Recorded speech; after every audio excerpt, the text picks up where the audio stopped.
Hi, if you are watching this, you are interested in perhaps learning more about our master's degree in counselor education.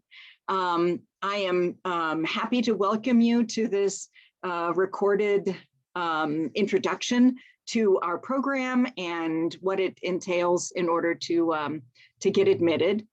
I'm going to, this particular presentation is also, once you've viewed it, if you would like to communicate with me, please feel free to email me directly. My name is Dr. Colette Dollarhide. I am a professor and program chair, and I'm trying to move this bar. I don't know if you can see the bar or not, but my email is dollarhide.1@OSU.EDU. I am, as the program chair, I'm happy to communicate with you in order to answer, specific questions that you have about our program. There we go, trying to get it to move forward. A lot of times people are thinking about coming into the field of counseling, but they also sometimes have questions about what is the difference between these helping professions. They all share a commitment to making sure that people have their needs met in a variety of different ways within our society. Social work focuses on helping clients relative to resources within the community. Psychology focuses often on the medical model and takes often a more biomedical approach to mental health, including medications, et cetera. And counseling is a field that focuses on wellness, on developmental issues. Certainly there is opportunity for working with individuals who are experiencing serious mental health challenges in their lives, and who may be dealing with psychopathology. In those cases, there are opportunities for partnering with folks where medication might be involved. We work with communities, families, and individuals. And in the field of counseling, the master's degree is the license level degree. It's considered the terminal degree because it is the degree at which an individual can be independently licensed in the state of Ohio. And Ohio has one of the strongest licensure laws in the country. We are one of the oldest counselor ed programs in the nation. We started in 1963. We are consistently in the top 5 in the country in US News and World Report. Currently, we are at number 4. We've been as high as number 1. We offer a master's degree in clinical mental health counseling, a master's degree in professional school counseling, and then we also offer a PhD in counselor education. We're very proud of our full 8-year accreditation from CACREP. CACREP is the Council for the Accreditation of Counseling and Related Educational Programs. It is the national association that is charged with evaluating and accrediting counseling programs around the country. 8 years is the maximum that they give, and we'll be looking forward to our next review cycle coming up soon. We are very proud also of our students. Our students have 100% 100% passing rate of the Ohio licensure exams, both for professional school counselors, as well as for licensed professional counselors who are in the community, the clinical mental health field. And 100% of our graduates are employed in the field if that's their choice. So we are very, very proud of our students. We consistently hear that our students are the best prepared students in the state of Ohio. I do not take that lightly, and I don't make that claim just, without serious, taking very seriously that responsibility. In terms of all of us in counselor ed, we are all national leaders. We also provide service at the national level. I've been the president of 2 national associations, One of my colleagues, Dr. Zaromsky, is the co-founder of the Evidence-Based School Counseling Conference that has grown exponentially. We are also have a number of editors of national professional journals. And Dr. Darcy Granello has a very large grant that provides funding for the Campus Suicide Prevention Program.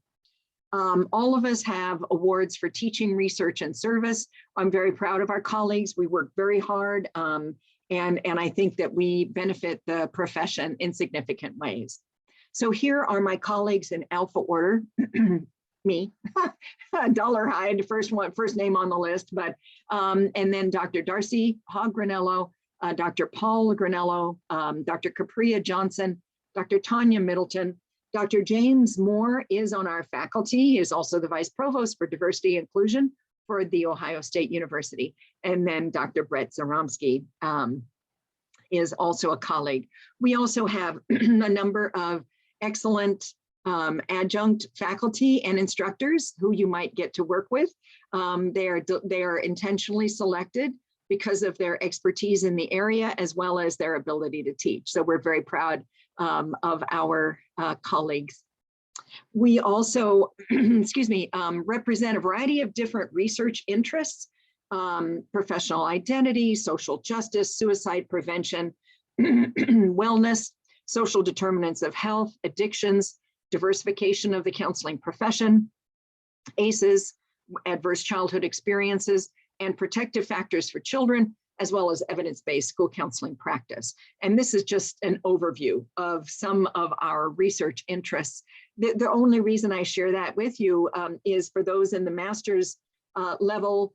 Generally, we do not invite our master's students to take part in research, but in the past, some of our students have. So if you're interested in that, there'll be plenty of opportunity for us to talk to you more about it. So as I mentioned, we have two programs at the master's level. The first is the Master's in Clinical Mental Health Counseling. It is a 2-year full-time program. The second is our Master's in Professional School Counseling, and it also is a 2-year full-time program. For the first semester, all of our students take their first classes together, and then they branch out into the specialized courses within clinical mental health and professional school counseling. We admit all of our students as a cohort, which means that you're all taking your classes together and you stay together during the course of your entire program. All of our classes emphasize leadership and social justice. So the responsibility that we want all of our counselors to graduate with is knowing that they are responsible for addressing issues of social justice, oppression, and inequities and white hegemony throughout their practice. They're also responsible for speaking up on behalf of the conditions that are impeding the development and progress of their clients. That's the leadership. We have our students that are leaders in the field, and we want people who have the courage that it takes to stand up and be a leader in terms of social justice and in terms of the ways that our system of education, our system of business, our system of social agencies, that these systems do not always serve all of our clients equally. So as I mentioned, within that cohort model, there are opportunities for friendships, for connections. We have 2 service organizations, Chi Sigma Iota and Counselors for Social Justice at OSU. Both of these organizations are service organizations looking for ways to connect students with clients in the community and with issues within the community. In your 2-year program, classes are offered in the evening, and this is because we have field experiences in the day. The evening classes are either a block from 4 to 7 or 7 to 10. You may have 2 classes on one night, or you may have no classes on a certain evening. So just to be aware, it's 4 to 7 or 7 to 10. We try to avoid that 7 to 10 block when we can, but we can't always do that. Otherwise, we would have classes in the middle of the day, and then people would be would have a problem with their field experiences. Each class meets for 1 3-hour block a week. So if you're in 4 classes, you'll be in 4 3-hour blocks during the week. And there are no summer classes in Counselor Ed. There are classes you can take outside of Counselor Ed. Our research classes outside of Counselor Ed. And then for school counselors, they take a class in Introduction to Exceptional Children. What's really important also to know is that the program is not just about how you can memorize concepts and take tests. This is not a book learning program. The program, excuse me, it emphasizes your awareness of your own issues and wounds. You need to address those so that you're not bringing your stuff, your baggage, your pain into the counseling session. It's not about you. So you need to be taking care of your own mental health while you're in the program. We recommend that every one of our students engage in personal counseling. And in fact, the counseling services on campus specifically designate ways that they protect your privacy and confidentiality. So it's a really wonderful way to learn about the power of counseling by engaging in it yourself. So this is your opportunity to really look deeply at what are the issues that I'm living with and what ways do I want to grow and heal.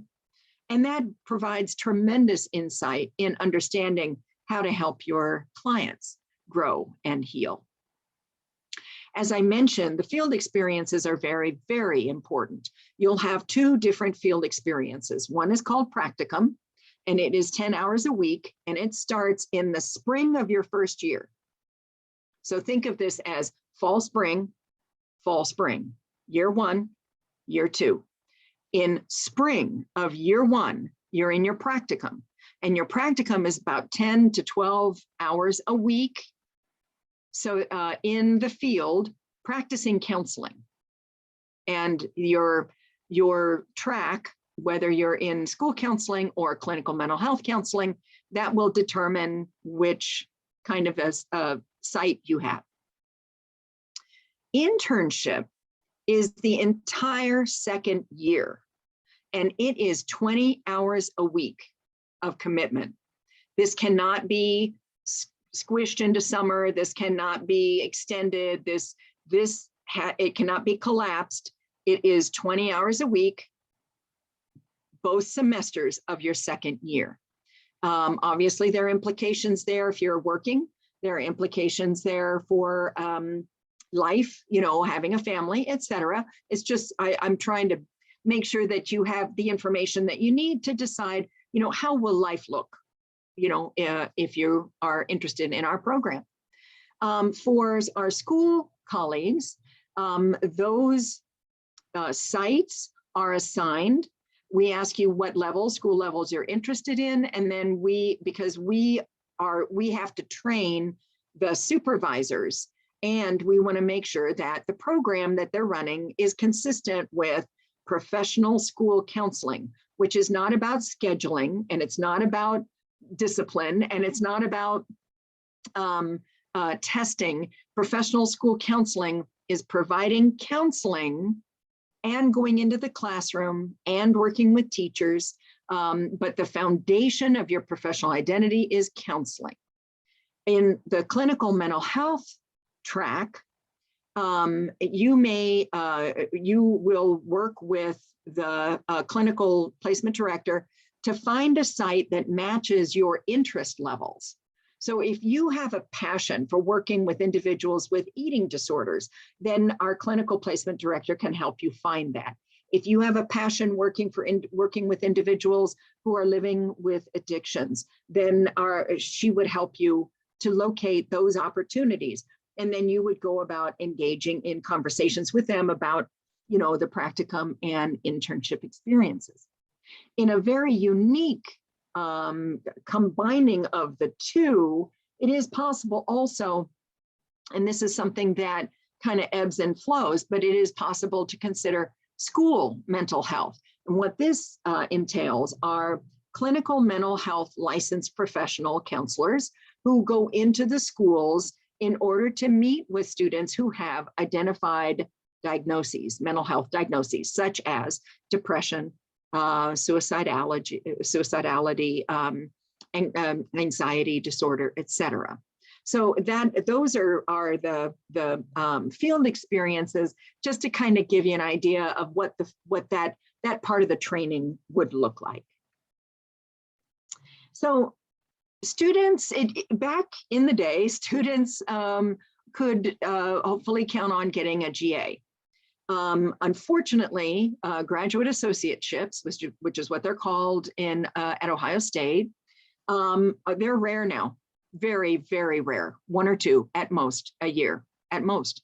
So we certainly encourage people to look for GA opportunities by engaging offices that represent people or experiences or interests that you have, such as international student, the Office of Diversity and Inclusion, financial aid, or advising. Each one of the colleges in the university system has its own advising office. So it may be worth contacting them to explore whether or not they have any GA positions open.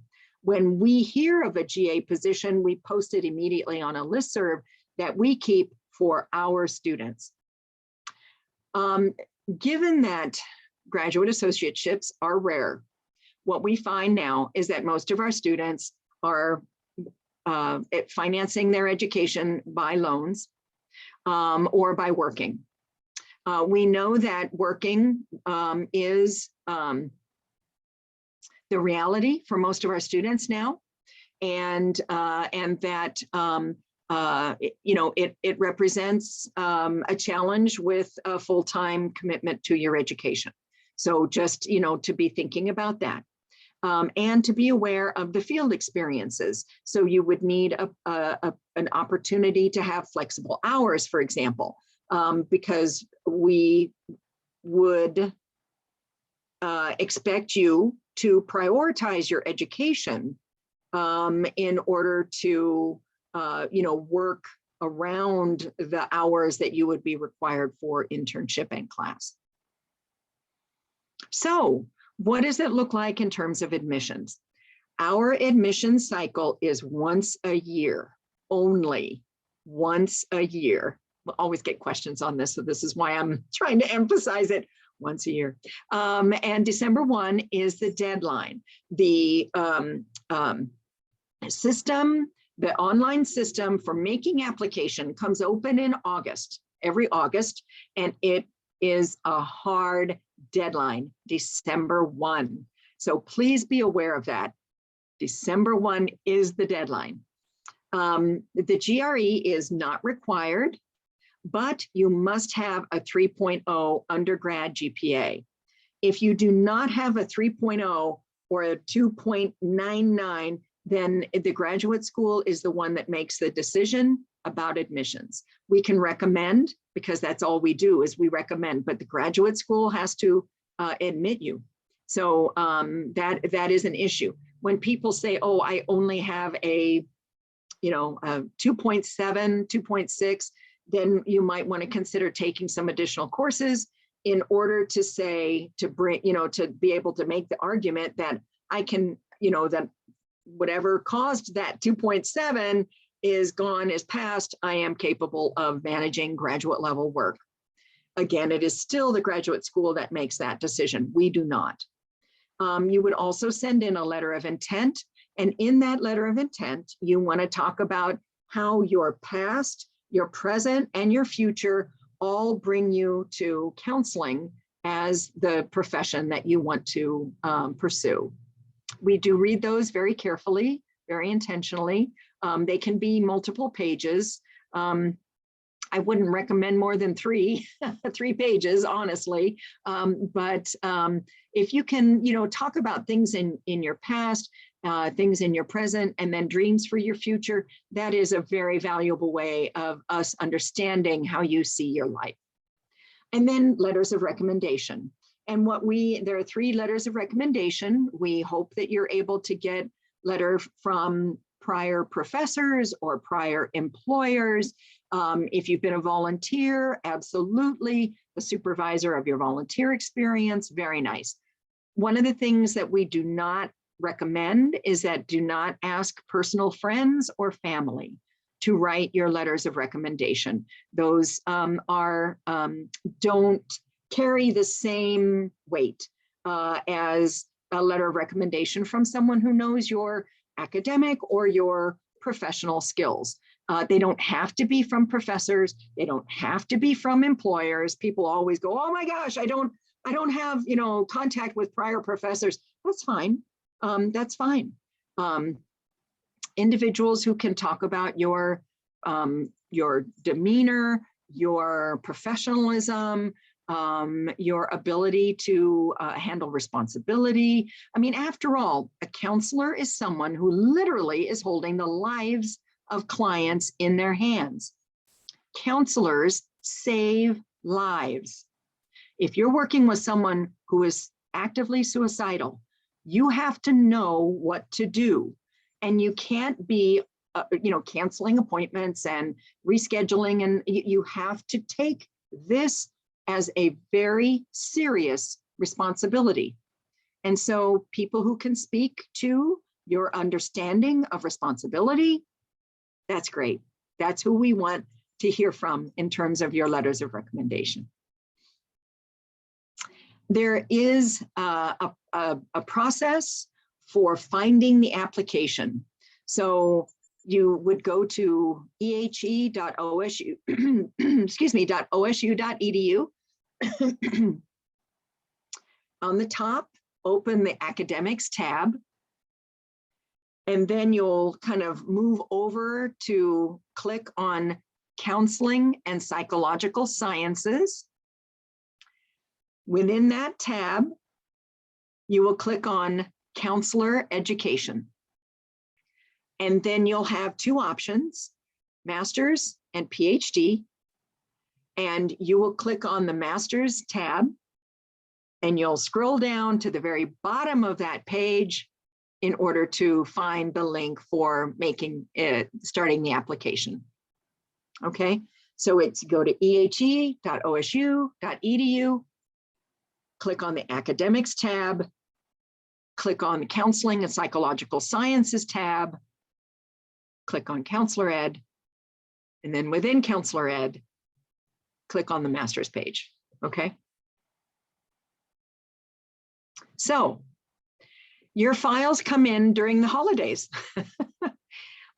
We are closing out our fall semester while we are also gearing up for holiday as well as the spring semester. We work very, very hard first thing to communicate with people as we have decided who we're going to invite for interviews. It is a group interview experience. You're not interviewing and competing with each other right there in the interview, but it is a group. We're creating a cohort. And within that cohort of 12 to 14 individuals within each track, we want to know how you engage each other. That's why it's a group interview. Then, as I mentioned, we make a recommendation to the graduate school for admission, but the graduate school makes the actual admission decision. We inform the people that we're going to invite, and then you have a choice whether or not to accept that invitation. If you do not accept that invitation, we also will have a waiting list. And so we do ask you to let us know as soon as you can if you're going to be accepting our invitation, because we need to be able to engage the people in the waiting list in a respectful way. The orientation then is online. And you'll get that information during the course of the summer before the classes begin in the fall. You'll also have the name of your advisor, and you'll be able to contact that person in order to ask questions that aren't answered, in the orientation process. Okay, so I know you may have some leftover questions. Feel free to communicate with me. We are not on contract during the summer. But in August, I will be back and would be happy to answer any questions that you may have via email. We don't make personal appointments with applicants because that is unfair. There are hundreds of people who are interested in applying, literally hundreds. So there's just no way to be able to meet with each person to discuss their unique situations. I'm happy to answer some questions over email, but some of that is going to be something, you know, that that we might not be able to communicate directly about. So I very much appreciate your time. I look forward to seeing your application, and I hope that in any case, whatever direction your life takes you, I hope that your journey is a fulfilling and meaningful one. So thank you for being here.